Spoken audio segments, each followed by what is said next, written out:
no rádio. Hoje recebendo com alegria a nutricionista Isabelle Cláudia de volta aqui ao nosso Panorama 95. Seja bem-vinda aqui, doutora Isabelle, bom dia. Bom dia a todos os ouvintes da 95. Saudade de todo mundo, pois né? Das nossas manhãs aqui. Você vem, aí dá uma pausa, deixa saudade, depois volta, né? Deixa todo mundo com saudade para poder voltar. Que ótimo, né? Para falar hoje de um assunto que com certeza interessa bastante, mitos e verdades sobre alimentação. Por que gera tanta especulação? Será que eu posso? Será que eu não posso? É normal isso? Normal. Além das questões culturais que nós temos, né? Nós trazemos aí a historinha dos alimentos carregados, do que realmente... Então, e a mídia também nos traz muitas coisas que nos fazem... que nos engana, vamos dizer assim, né? Elas nos propõem, a mídia nos propõe alguns alimentos saudáveis, quando na verdade saudável não tem nada. Então isso gera muita discussão, gera muita dúvida. Afinal de contas, o nosso dia, né, nós dependemos de alimentação para viver.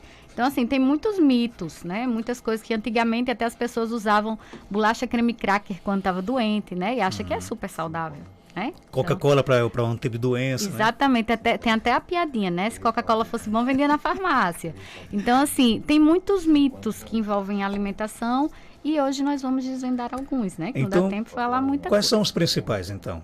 Então, eu gosto muito de elencar algumas coisas que estão na prateleira, né? Agora, primeiro eu queria que as pessoas entendessem que existem classes de alimentos, né? Tem os alimentos in natura, que são aqueles naturais que vêm da natureza, né? Que você consome da forma que você colheu na natureza, como as frutas, os legumes, os vegetais em geral.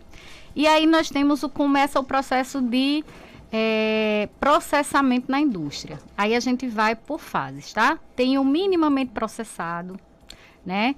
Tem o alimento processado. O processado, gente, ele já começa a ser adicionado algum tipo de substância para conservar, ou açúcar ou sal.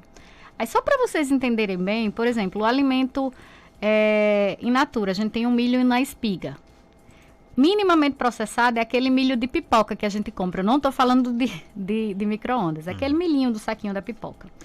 E aí, processado é quando adiciona o sal. Por exemplo, nesse caso, o milho em conserva. Ele é só processado.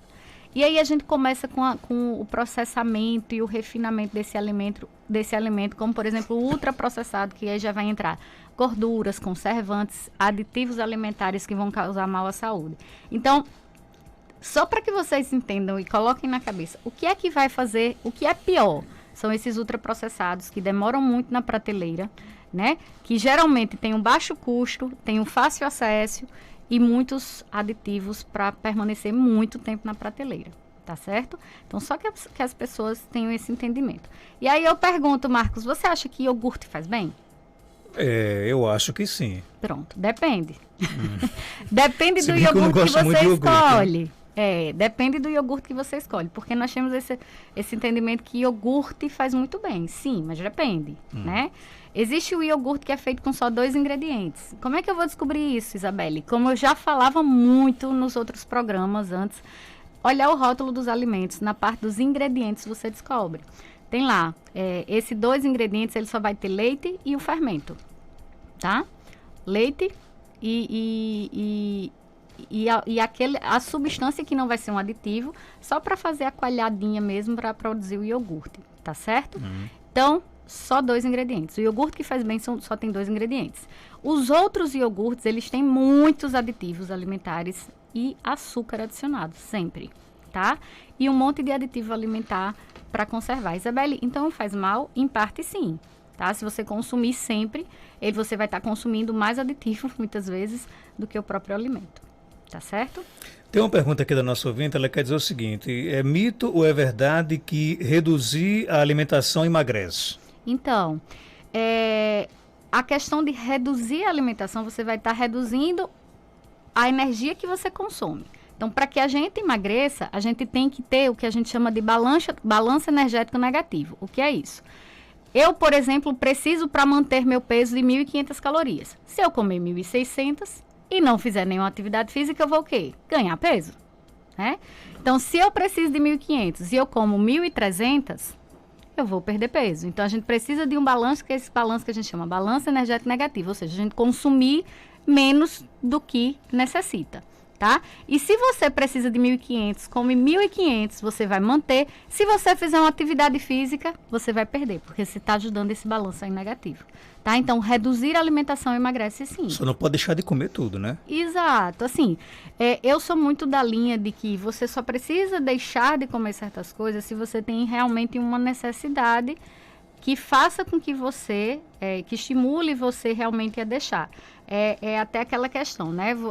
Caso você esteja doente, a gente tem que incentivar a pessoa a abandonar esse hábito que o deixou doente. Agora, se você é uma pessoa saudável, você não precisa dessas restrições absurdas, então a gente só precisa reduzir mesmo esse balanço energético. Nosso ouvinte Fátima Araújo pergunta, é verdade ou é mito, né, que o açúcar mascavo é mais saudável que o adoçante? Ai, eu adoro essa pergunta. Deixa eu falar. Vou falar primeiro do açúcar e eu entro no adoçante. Na verdade, açúcar é açúcar.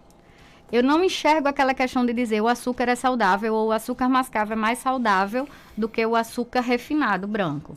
Na verdade, açúcar é açúcar e todo açúcar ele vai ser igual. Ele vai causar o mal igual, tá? A diferença entre o açúcar é o refinamento. Esse processamento que acontece na indústria. Então, a gente tem um açúcar mascavo, que ele vai ter nutrientes a mais, né? Porque ele não passou por tanto refinamento, vai ter inclusive ferro. Então, ele vai ter nutrientes a mais. Mas é açúcar de todo jeito. Então, açúcar mascavo, açúcar demerara, o açúcar orgânico, o açúcar refinado, é tudo açúcar, tá, gente? Não adianta dizer assim, diabético diz. Tem muito diabético que chega para mim e diz assim, não, mas eu consumo açúcar mascavo. Gente, açúcar é açúcar em todo lugar do mundo, tá? Em relação ao adoçante, muitos adoçantes hoje em dia, eles têm muitos estudos em desenvolvimento comprovando, né, que eles trazem algum malefício para a nossa saúde, principalmente para a questão da saúde intestinal, né, das células do nosso intestino, e aí esses adoçantes, eles realmente podem causar mal. Mas tem uma linha de adoçantes mais naturais, como a estévia, né, que eles são mais benéficos. Tem também o xilitol e o eritritol, que algumas pessoas que têm problema de intestino irritável não podem consumir. Então, assim, tudo depende, tá? É muito individual, mas falar que açúcar é mais saudável que adoçante, eu não colocaria essa questão do mais saudável, tá? O mais saudável é você reduzir esse consumo de açúcar o máximo que você puder e, se puder, não consumir o adoçante. E se precisar usar o adoçante, tem pessoas que têm esse paladar mais doce, você partir para o mais natural, tá? O ouvinte quer saber, tem algum problema a retirada de massa geral da nossa alimentação? Então, eu vou responder com muita cautela. Para que nós temos um percentual de consumo de todos os tipos de nutrientes, macronutrientes, como a gente chama. Tem gordura, tem o carboidrato e tem a proteína, tá? Que a proteína está no leite, na carne, na clara do ovo, enfim. Então, assim, a gente tem esse percentual. A gente tem que consumir carboidratos para nos fornecer energia. Então, é dele que vem a nossa energia. Então, assim, gente, muitas coisas, até um sono bom à noite. Tem gente que diz assim, mas é porque eu não posso comer carboidrato à noite. Aí o seu sono se torna prejudicado. Porque muitas coisas a nossa cadeia metabólica, ela precisa sim do carboidrato. Você não consegue tirar carboidrato de tudo da alimentação, porque carboidrato não está só na massa, está nas frutas, está nos legumes, tá? Então, assim, reduzir de forma consciente é indicado. Escolhas de carboidratos mais saudáveis e integrais também, tá? Então, a gente não pode retirar de tudo. Tem uma estratégia que a gente chama low carb, né? Que é baixo carboidrato na dieta. A low carb não é zero carboidrato, gente, é baixa. E eu chamo de seita, que tem muita gente que criou como uma seita da low carb. Isso é uma estratégia nutricional para determinadas situações. E as pessoas usam como se fosse uma seita mesmo. Eu brinquei a seita da low carb. Mas assim, você não consegue tirar de tudo, mas o que eu oriento é você escolher os melhores carboidratos, principalmente diminuir mais os refinados, e aumentar o consumo aí das frutas e legumes, tá? Tem mais pergunta aqui no nosso WhatsApp, 3421-2272. Bom dia. Bom dia, Marcos Dante. Bom dia, doutora, que eu esqueci o nome da doutora. Doutora, eu queria saber, para uma pessoa muito magra, eu tenho 57 anos e sou muito magra, só que a minha família é toda genética, tudo é de família, que a gente somos tudo magra. Mas eu queria saber se existe algum tratamento para mim ganhar peso ou eu tenho que entrar na academia. Eu não gosto do meu corpo, sou muito magra. Eu queria saber se tem algum remédio, alguma dieta ou só a atividade física. Bom dia, Ana aqui da Boa Passagem. Ana, para você não esquecer, doutora Isabelle, viu? Isabelle. Ana, bom dia. Então, como nutricionista, eu não prescrevo medicação, né? Só nutracêuticos, suplementos nutricionais. Eu não prescrevo medicação. E nem me compete falar sobre isso. Mas, o que é que acontece? Em relação a pessoas que são muito magras, você falou de genética, né? Sim, você tem uma expressão genética aí, seus genes, como é que eu posso dizer? Voltados mais para essa magreza, como você disse, que eu não gosto nem de usar essa expressão. Mas existe sim um tratamento que você pode fazer dietético, como eu falei lá no começo, de uma pergunta que disse que para emagrecer, diminuir a alimentação. Então, para que a gente ganhe peso, a gente precisa ter sim um aumento desse consumo energético. Então, você tem que consumir mais alimentos. E em relação a fazer atividade física, sim, porque ela expressa melhor sua musculatura magra, tá? Sua massa muscular magra. E aí você vai pesar mais, você vai encorpar mais, vamos dizer assim, bem vulgarmente falando. Tá bom? Então, assim, precisa sim de aumentar a ingesta energética, de alimentação e também fazer uma atividade física. Tem mais pergunta aqui chegando, bom dia. Bom dia, Marcos Dantas. Bom dia, doutora. Eu queria fazer umas perguntas. Eu tenho gordura no fígado. Se eu comer feijoada, faz mal? É mito ou é verdade? Eu sei que o médico me disse que não é para comer fritura, massa, essas coisas. Eu queria saber mais informações aí. Muito obrigado. Tenha um bom dia. Fica com Deus. Para você também, mito ou verdade? Bom dia. Então, gordura no fígado é todo um contexto. Não é algo que você adquire dentro de um mês. É algo que você adquire dentro de toda uma história alimentar, tá? Errada. Ou em excesso de determinadas coisas. Então, já se sabe que a gordura no fígado, ela é ocasionada, né, por várias coisas. Uma delas, né, de você ter um intestino não saudável. E as pessoas acham assim, mas para eu ter esse intestino saudável, muitas vezes ele é silencioso, tá? Você causa uma inflamação lá de baixo grau. As bactérias que vivem lá no intestino, as que não são saudáveis, os fragmentos dela passam direto para o fígado, quando chega lá ativa a inflamação.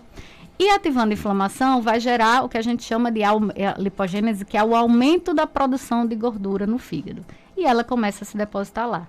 Uma das causas. Então, quando você também consome o excesso de gordura, deixa uma desordem no intestino e vai realizar tudo o que eu falei. Quando você consome excesso de açúcar também. E, então, o que é que acontece? Você faz, comer feijoada faz mal?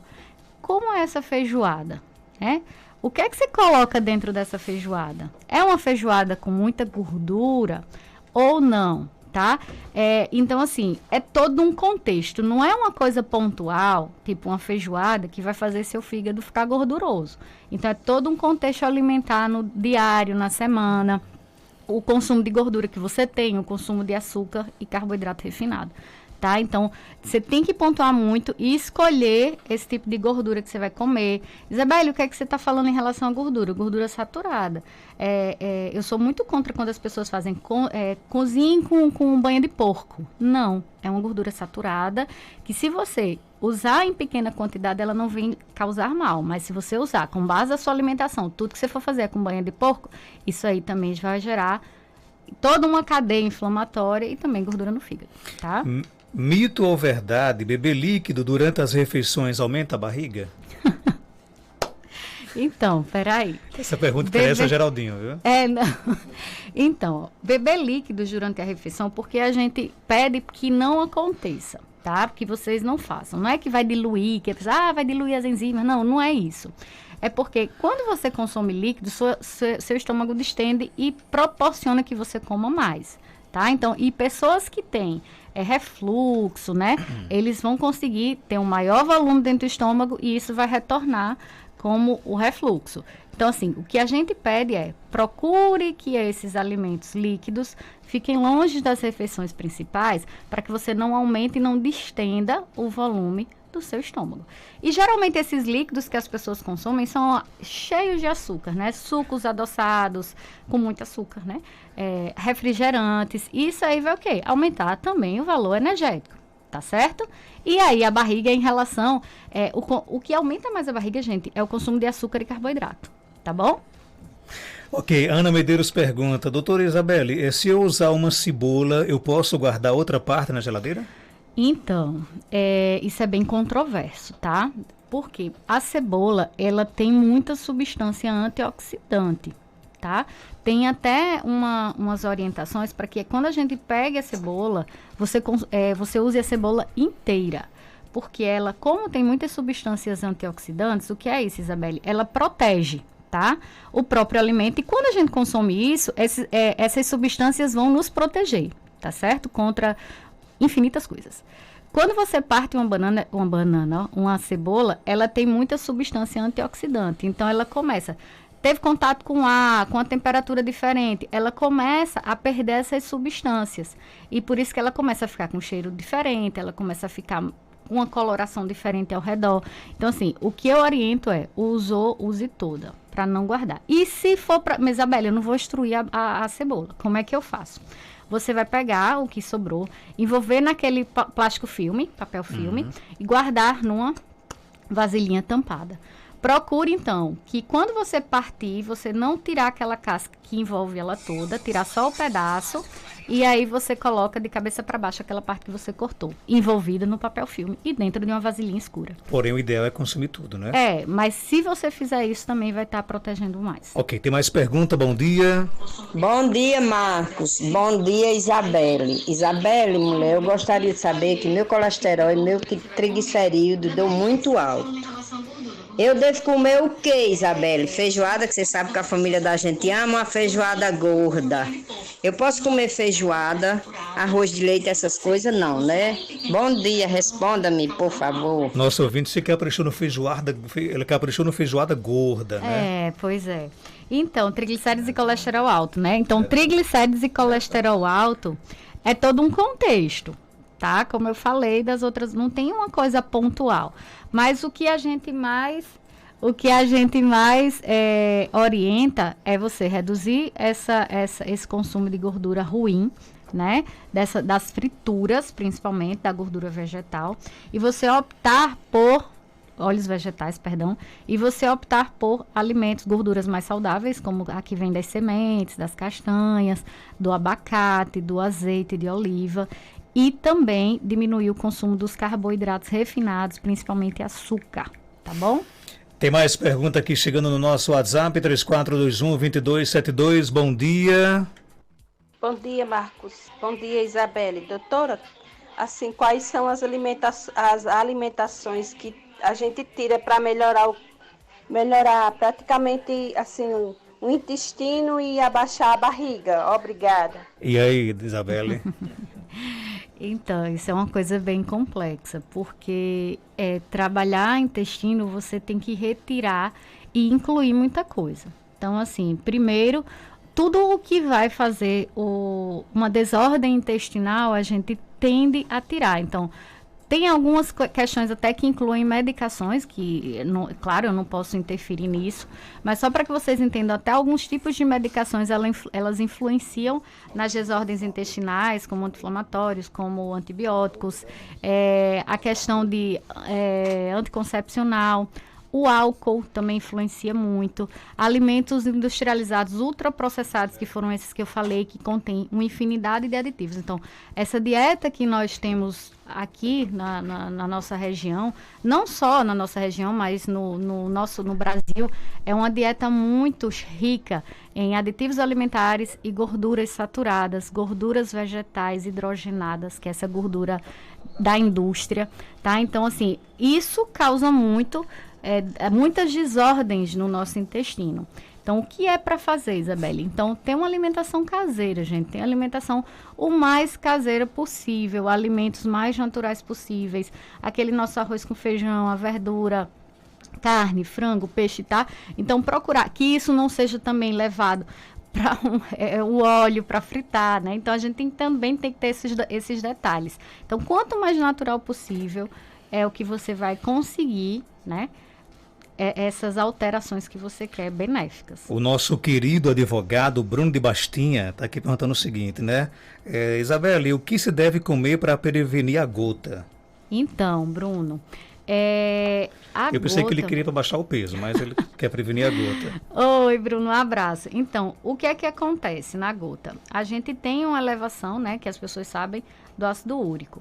E tem aquela história que a primeira coisa quando você diz assim, meu ácido úrico elevou, eu vou tirar a carne, tomate, tem aquela coisa. Tem isso. Mas antes disso, a gente tem um excesso de açúcar e um excesso de consumo de carboidrato que lá no fígado ele vai causar desordens também, tá? Essa inflamação já vai ser gerada também.